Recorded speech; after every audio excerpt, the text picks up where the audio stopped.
आज की इस वीडियो में हम करेंगे विजन आईएएस की तरफ से आने वाले मंथली मैगजीन जून 2025 का पहला भाग पॉलिटी एंड गवर्नेंस। इस वीडियो में हम पॉलिटी एंड गवर्नेंस के यह सभी टॉपिक को कवर करेंगे। 50 इयर्स ऑफ इमरजेंसी। अब बात करेंगे 1975 में लगाए गए आपातकाल के बारे में, जिसके 50 साल 2025 में पूरे हुए। 25 जून 1975 को तत्कालीन प्रधानमंत्री इंदिरा गांधी ने पूरे देश में आपातकाल की घोषणा की, जो 21 मार्च 1977 तक चला। इस दौरान कई नागरिक अधिकार, जैसे बोलने की आजादी, प्रेस की स्वतंत्रता, सीमित कर दिए गए। अब सवाल है, आपातकाल क्यों लगाया गया?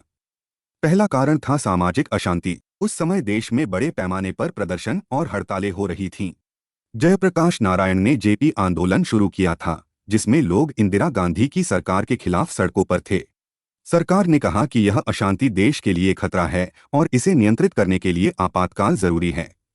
दूसरा कारण था आर्थिक संकट। 1971 के भारत पाक युद्ध के बाद देश की अर्थव्यवस्था मुश्किल में थी। महंगाई और बेरोजगारी बहुत बढ़ गई थी। साथ ही वैश्विक तेल संकट ने भी भारत को प्रभावित किया। इन सब ने मिलकर देश में आर्थिक अस्थिरता पैदा कर दी। तीसरा कारण था राजनीतिक अस्थिरता। इलाहाबाद हाई कोर्ट ने एक केस में इंदिरा गांधी के चुनाव को अवैध घोषित कर दिया था। यह केस था स्टेट ऑफ यूपी बनाम राजनारायण। इस फैसले ने इंदिरा गांधी की सत्ता को चुनौती दी। साथ ही विपक्षी दलों और आंदोलनों का दबाव बढ़ रहा था। इंदिरा गांधी ने इस स्थिति से निपटने के लिए सत्ता को अपने हाथ में केंद्रित करने का फैसला किया और आपातकाल लागू कर दिया। 1975 के आपातकाल के दौरान हुए प्रमुख संवैधानिक संशोधनों के बारे में बात करेंगे। पहला संशोधन था 38वां संशोधन 1975। इसके तहत आपातकाल की घोषणा को अदालत में चुनौती नहीं दी जा सकती थी। राष्ट्रपति का फैसला अंतिम और निर्णायक माना गया। यह नियम संविधान के अनुच्छेद 352, 356 और 360 पर लागू हुआ। इसका मतलब आपातकाल के फैसले को कोई कोर्ट जांच नहीं सकता था। दूसरा था 39वां संशोधन 1975। इसमें राष्ट्रपति, उपराष्ट्रपति, प्रधानमंत्री और लोकसभा अध्यक्ष के चुनाव से जुड़े विवादों को सुलझाने का तरीका बदला गया। अब इन विवादों को संसद द्वारा तय की गई किसी संस्था के पास जाना था, न कि अदालत में।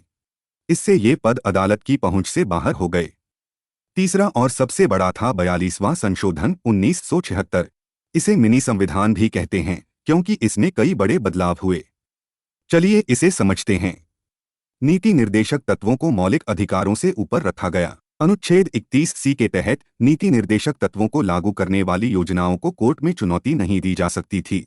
सुप्रीम कोर्ट और हाई कोर्ट की शक्तियों को कम किया गया। उदाहरण के लिए अनुच्छेद 32 जोड़ा गया, जिसने सुप्रीम कोर्ट को राज्य के कानूनों की संवैधानिक वैधता जांचने से रोका। बाद में इसे 43वें संशोधन से हटा दिया गया। हाई कोर्ट को केंद्रीय कानूनों की वैधता जांचने का अधिकार भी छीन लिया गया, अनुच्छेद 131A और 226A के जरिए। लोकसभा का कार्यकाल 5 साल से बढ़ाकर 6 साल कर दिया गया। अनुच्छेद 368 में बदलाव कर संसद को संविधान में संशोधन करने की लगभग असीमित शक्ति दे दी गई। इसके अलावा आपातकाल में नागरिक स्वतंत्रता और मौलिक अधिकार निलंबित कर दिए गए। इसका उदाहरण है एडीएन जबलपुर केस, जिसमें कोर्ट ने कहा कि आपातकाल में मौलिक अधिकारों की रक्षा के लिए कोर्ट में अपील नहीं की जा सकती। साथ ही मीडिया पर सेंसरशिप लगाई गई और मिसा जैसे कानूनों के तहत बड़े पैमाने पर गिरफ्तारियां हुईं। आपातकाल खत्म होने के बाद मई 1977 में शाह आयोग बनाया गया। इसका काम था आपातकाल के दौरान हुई गलतियों की जांच करना, जैसे जबरन नसबंदी, सरकारी कर्मचारियों को जबरदस्ती रिटायर करना, कोर्ट और संसद पर सेंसरशिप और अन्य गलत कार्य। इस आयोग ने इन गलतियों को उजागर किया और भविष्य में ऐसा न हो इसके लिए सुझाव दिए। आपातकाल के बाद 1978 में 44वां संशोधन हुआ, जिसने कई अहम बदलाव किए। अनुच्छेद 352 में बदलाव, आपातकाल लगाने का आधार अब केवल आंतरिक अशांति नहीं बल्कि सशस्त्र विद्रोह कर दिया गया। आंतरिक अशांति का मतलब बहुत व्यापक था, जिसके दुरुपयोग की संभावना थी। साथ ही आपातकाल का फैसला लेने से पहले केंद्रीय मंत्रिमंडल को राष्ट्रपति को लिखित में सलाह देनी होगी। इससे जल्दबाजी में फैसले लेने की संभावना कम हुई। आपातकाल की घोषणा को 1 महीने के अंदर संसद से विशेष बहुमत से मंजूरी लेनी अनिवार्य कर दी गई। मौलिक अधिकारों की रक्षा, अनुच्छेद 359 में बदलाव कर यह सुनिश्चित किया गया कि आपातकाल में भी अनुच्छेद 20 और अनुच्छेद 21 लागू रहेंगे, यानी इन अधिकारों को निलंबित नहीं किया जा सकता। संपत्ति का अधिकार मौलिक अधिकारों से हटाकर संवैधानिक अधिकार बनाया गया, जो अब अनुच्छेद 300 के तहत है। अनुच्छेद 257 हटाया गया। यह अनुच्छेद केंद्र सरकार को किसी भी राज्य में कानून व्यवस्था की स्थिति से निपटने के लिए सशस्त्र बल भेजने की शक्ति देता था। इसे हटाकर राज्यों की स्वायत्तता को मजबूत किया गया। लोकसभा का कार्यकाल 42वें संशोधन ने लोकसभा का कार्यकाल 5 से बढ़ाकर 6 साल किया था। 44वें संशोधन ने इसे वापस 5 साल कर दिया। अनुच्छेद 83 और 172 में बदलाव करके न्यायिक समीक्षा बहाल, राष्ट्रपति और उपराष्ट्रपति के चुनाव से जुड़े विवादों की जांच का अधिकार फिर से अदालतों को दे दिया गया। निष्कर्ष, आपातकाल ने हमें सिखाया कि राष्ट्रीय हित या स्थिरता के नाम पर सत्ता का दुरुपयोग हो सकता है। इससे असहमति को दबाने और संवैधानिक अधिकारों के उल्लंघन का खतरा रहता है।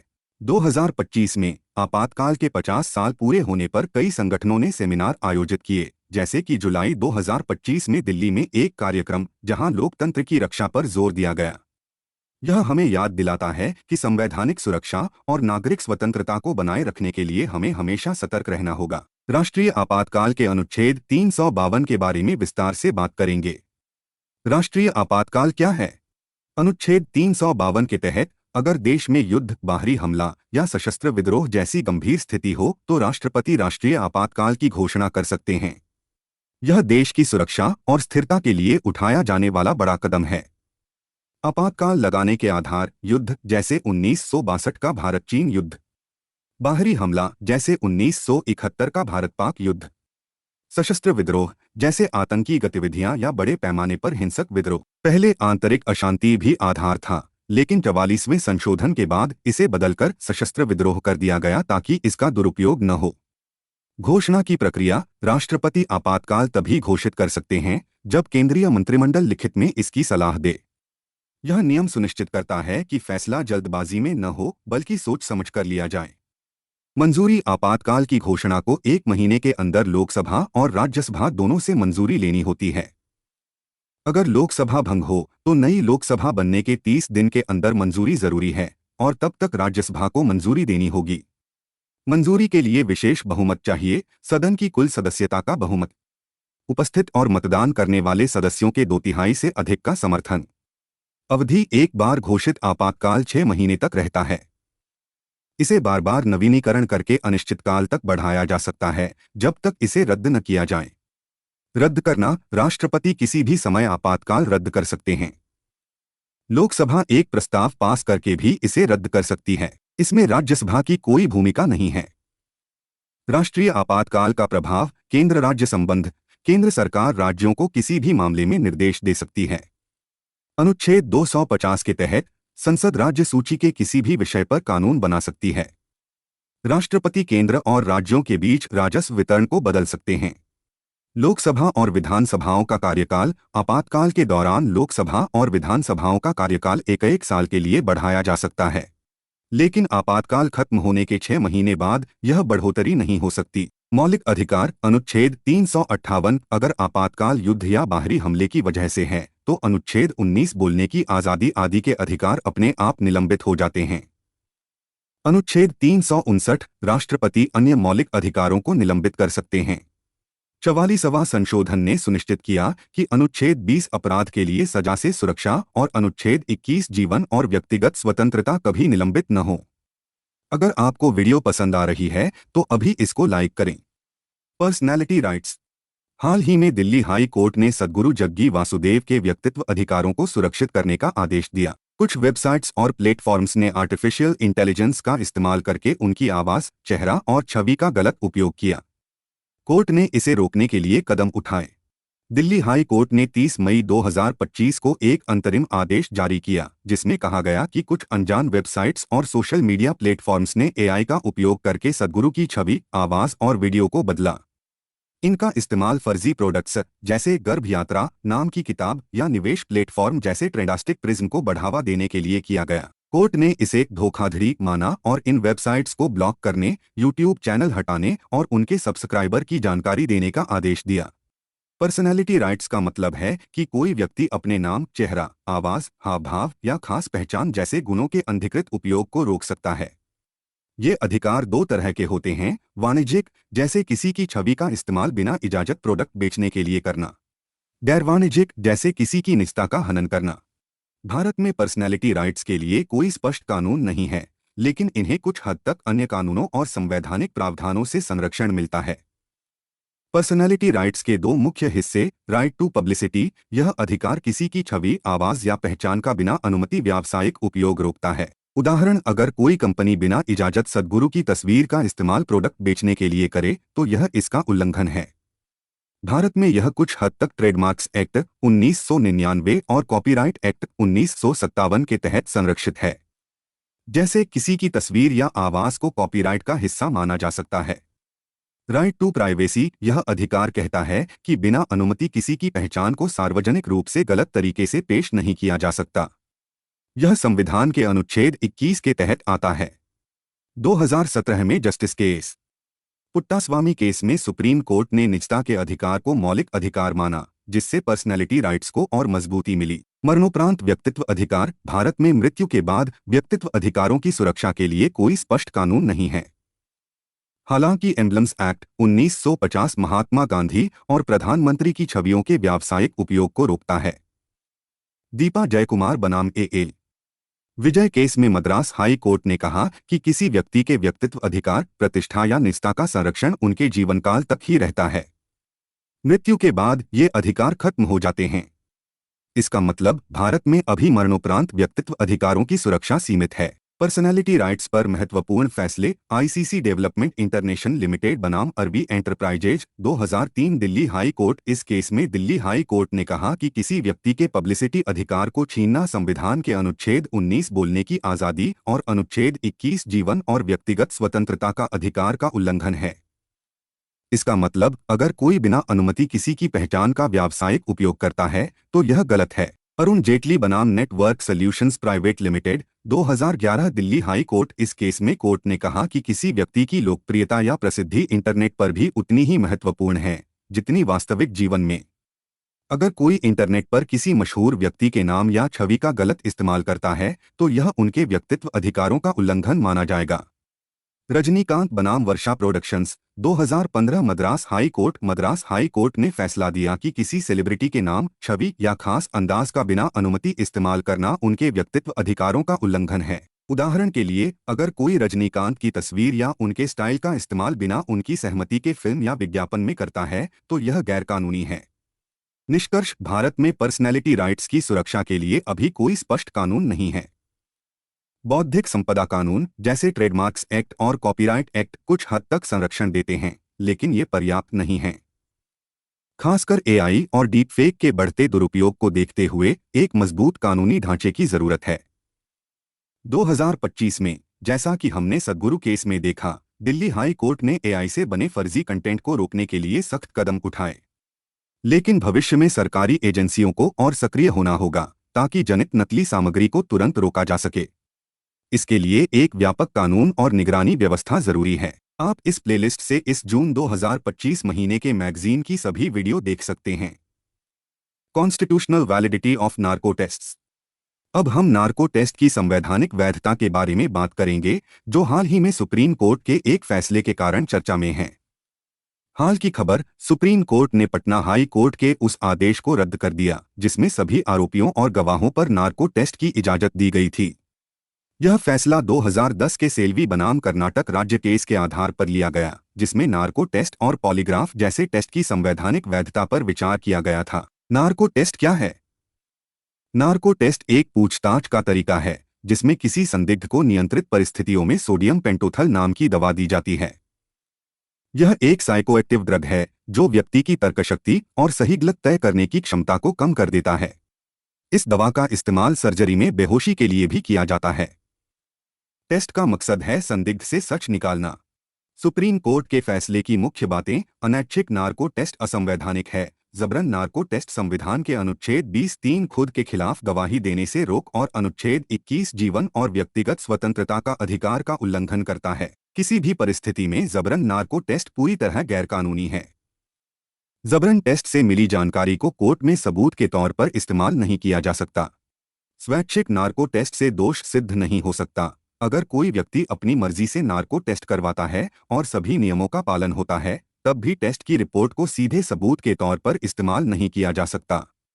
कारण, टेस्ट के दौरान व्यक्ति का अपने जवाबों पर सचेत नियंत्रण नहीं होता। हालांकि टेस्ट से मिली नई जानकारी, जैसे कोई नया सुराग, भारतीय साक्ष्य अधिनियम 1872 के तहत कोर्ट में स्वीकार्य हो सकता है। यह बात सेल्वी केस के अलावा विनोभाई बनाम केरल राज्य और मनोज कुमार सोनी बनाम मध्य प्रदेश राज्य केस में भी दोहराई गई। स्वैच्छिक नार्को टेस्ट का सीमित अधिकार, किसी आरोपी को नार्को टेस्ट करवाने का पूर्ण अधिकार नहीं है। हालांकि अगर आरोपी अपनी मर्जी से टेस्ट करवाना चाहता है, तो वह मुकदमे के दौरान सबूत पेश करने के चरण में ऐसा कर सकता है। Quality council of India. अब हम क्वालिटी काउंसिल ऑफ इंडिया के बारे में बात करेंगे। 28 मई 2025 को वाणिज्य और उद्योग राज्य मंत्री जितिन प्रसाद ने नई दिल्ली के वर्ल्ड ट्रेड सेंटर में QCI के नए एकीकृत मुख्यालय का उद्घाटन किया। प्रधानमंत्री नरेंद्र मोदी ने भी इस अवसर पर एक संदेश में QCI की प्रशंसा की। उन्होंने कहा कि QCI शिक्षा, स्वास्थ्य, पर्यावरण, शासन और बुनियादी ढांचे जैसे क्षेत्रों में गुणवत्ता मानकों को बढ़ावा देता है, जिससे लोगों के जीवन पर सकारात्मक प्रभाव पड़ता है। क्वालिटी काउंसिल ऑफ इंडिया क्या है? स्थापना। QCI की स्थापना 1996 में एक राष्ट्रीय प्रत्यायन निकाय के रूप में हुई। यह यूरोपीय संघ की विशेषज्ञ मिशन की सिफारिशों और विभिन्न मंत्रालयों की सलाह के बाद हुई।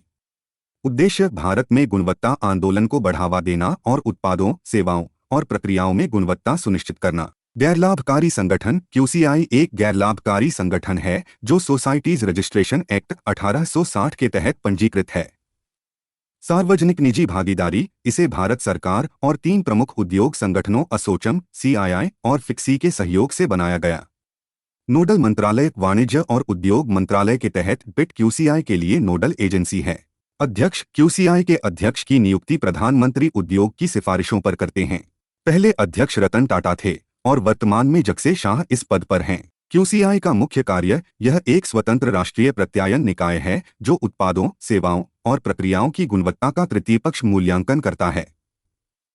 स्वच्छ भारत मिशन में भूमिका। QCI स्वच्छ सर्वेक्षण का कार्यान्वयन करता है, जिसमें शहरों को स्वच्छता और सफाई के आधार पर मूल्यांकन और रैंकिंग दी जाती है। उदाहरण के लिए 2016 में QCI ने 73 शहरों की स्वच्छता रैंकिंग जारी की थी।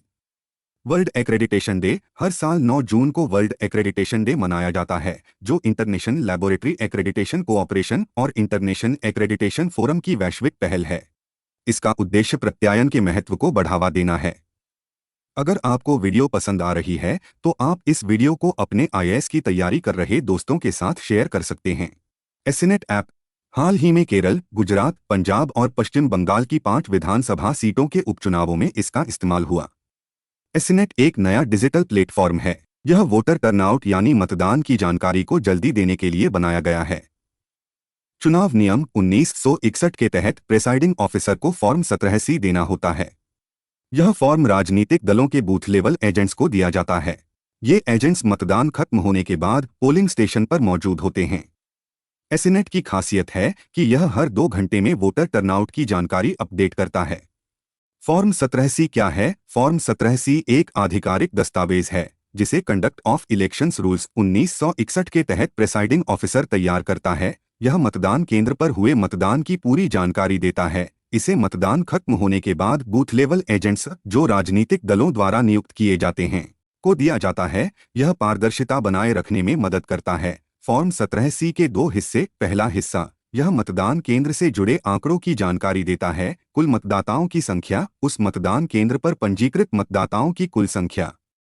मतदाता रजिस्टर में दर्ज वोटर्स। फॉर्म 17 में दर्ज किए गए मतदाताओं की संख्या, यानी जिन्होंने वोट डाला। वोट न देने का फैसला करने वाले मतदाता, उन लोगों की संख्या जिन्होंने मतदान केंद्र पर आकर वोट नहीं डाला। उदाहरण के लिए, नोटा चुनने वाले, वोट देने से रोके गए मतदाता, उन लोगों की संख्या जिन्हें किसी कारण वोट देने की अनुमति नहीं दी गई। दूसरा हिस्सा, यह मतदान के परिणामों से जुड़ी जानकारी देता है। उम्मीदवार का नाम, मतदान केंद्र पर प्रत्येक उम्मीदवार का नाम, प्राप्त वोटों की संख्या, प्रत्येक उम्मीदवार को मिले कुल वोट। एसीनेट ऐप की मुख्य विशेषताएं। लगभग रियल टाइम मतदान अपडेट। अब प्रेसाइडिंग ऑफिसर हर 2 घंटे में मतदान के दिन एसीनेट ऐप पर मतदान की जानकारी अपडेट करते हैं।